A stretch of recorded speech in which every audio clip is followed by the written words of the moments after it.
Meaning of constitution. Constitution यानी हमारे संविधान का क्या मतलब होता है। संविधान हमारे देश का सर्वोच्च कानून होता है जो सरकार की संरचना, शक्तियों और कार्यों का निर्धारण करता है और नागरिकों को अधिकार की गारंटी देता है। अब हम बात करते हैं parts and schedule of the constitution की। संविधान में कितने पार्ट्स हैं? तो संविधान में 25 पार्ट्स हैं और 448 आर्टिकल्स यानी अनुच्छेद हैं और 12 अनुसूचियाँ स्केड्यूल हैं। फिर हम आते हैं फंडामेंटल राइट्स पर।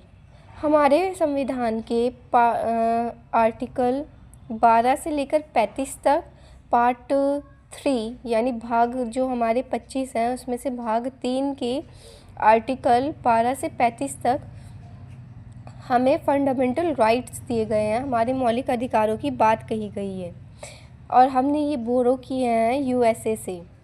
ये बोरो वाला जो कॉन्सेप्ट है ये भी बहुत ज़्यादा इम्पोर्टेंट है। फिर है हमारे जो फंडामेंटल राइट्स हैं वो कितने हैं? वो हमारे 6 राइट्स हैं।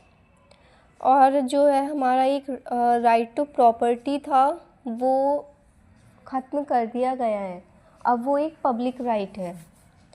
तो हमारा फर्स्ट राइट है right to equality, right to freedom, right against exploitation, right to freedom of religion, cultural and educational right to constitutional remedies.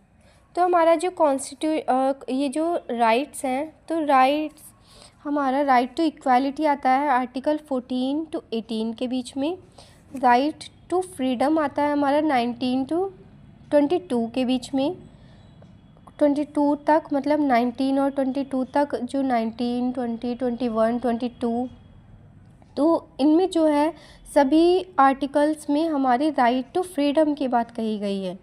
और जो राइट अगेंस्ट एक्सप्लॉयटेशन आता है वो होता है 23 से 24 तक हमें राइट अगेंस्ट एक्सप्लॉयटेशन तक की बात कही गई है। आर्टिकल 25 से 28 तक right to freedom of religion की बात कही गई है। आर्टिकल 29 से और 30 में या 29 से 30 में, क्योंकि इसमें सब पार्ट्स भी आता है, तो कल्चरल एंड एजुकेशनल राइट की बात कही गई है। और आर्टिकल 32 जिसको constitutional remedies, right to constitutional remedies, ये संविधान की आत्मा जिसको कहा जाता है।